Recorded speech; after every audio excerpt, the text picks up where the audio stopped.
Right. Just to kind of keep the steps so people can also kind of keep up. That first and foremost, what we're saying, or sorry, what you're saying here, is in the lifetime of the Prophet ﷺ, Quran was being revealed naturally in whatever relevant order it was to the circumstances. But as the verse of the Quran had taught, Allah had already taught the Prophet that look, when the time comes, we will give it its absolute structure.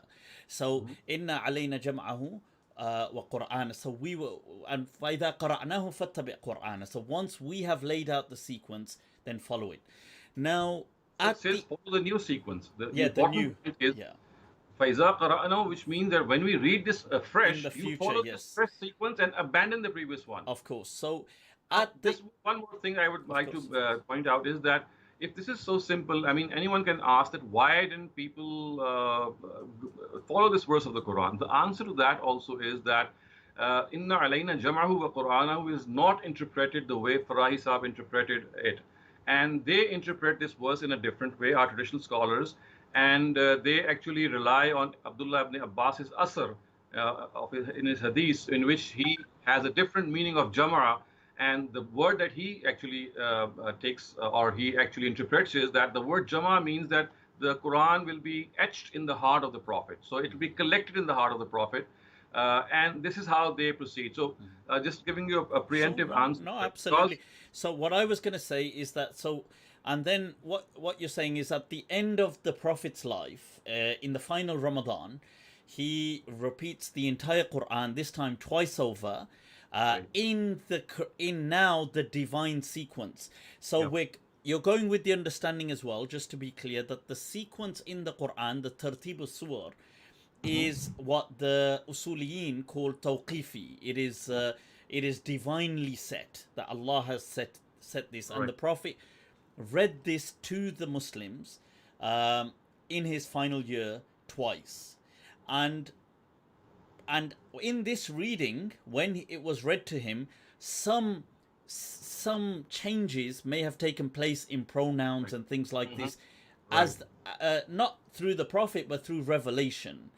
right, So this was in contrast to the previous, let's say, pronoun differences, part of the origin of what becomes the Qira'at complex absolutely. later on. So just to make sure, okay, so we've got that up to speed. Okay, right.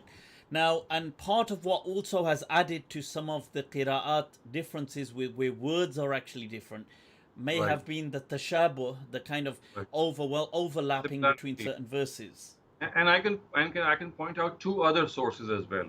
So one of them is what we call the tafsiri qiraat. You see, what happened was that the Sahaba would teach the Quran as well, and they would place a synonym while explaining a Quranic word. And what happened is that in many instances, if you look up, for example, the Musannaf of Ibn Abi Shayba or of the Razak, you'll find out a Sahabi typically teaching someone and telling them that, oh, this word means this. Fas'au means famzau. So what happens is that the meaning that they would tell itself became a qiraat.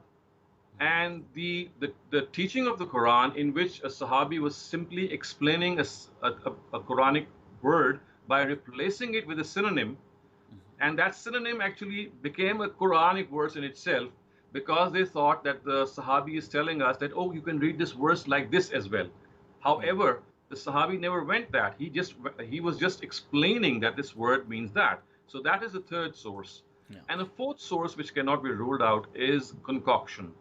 You see, in the second or third century, just as ahadiths were concocted, they were fabricated in large numbers, we know for various reasons. yeah. So this concoction also cannot be ruled out. And Of I course. think these are the four major sources And which have just resulted. and just to add to your third point, like in the Sana'a palimpsest that you have, the manuscripts, for example, one thing that's been pointed out before as part of Surah At-Tawbah, there was Bismillah, it said La taqul, like the Mm, person had written La mm, taqul. I mean, that kind of manifested in part of the research, and it was, well, that wasn't revelation. These clearly seem to be the notes of the mhm, person saying La taqul Bismillah. mhm. He'd Right.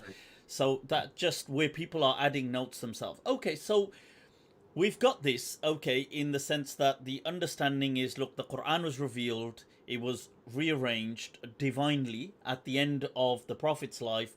There may have been certain syntactical variations that were revealed at that stage. Hmm. So, there's this verse that, there's this hadith, not verse, that everybody brings up about unzil al-Quran ala sab'ati ahruf. Is this hadith just baseless? Is this what you're going with, or is it that it has a different interpretation or something?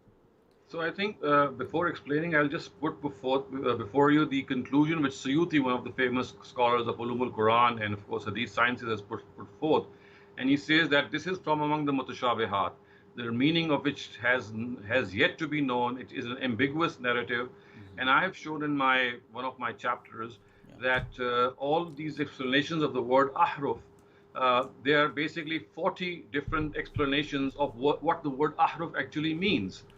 And I have taken about 7 or 8 major of these interpretations and shown that how they are inconsistent and how they don't actually match even the Arabic of the word ahruf, the way it is translated.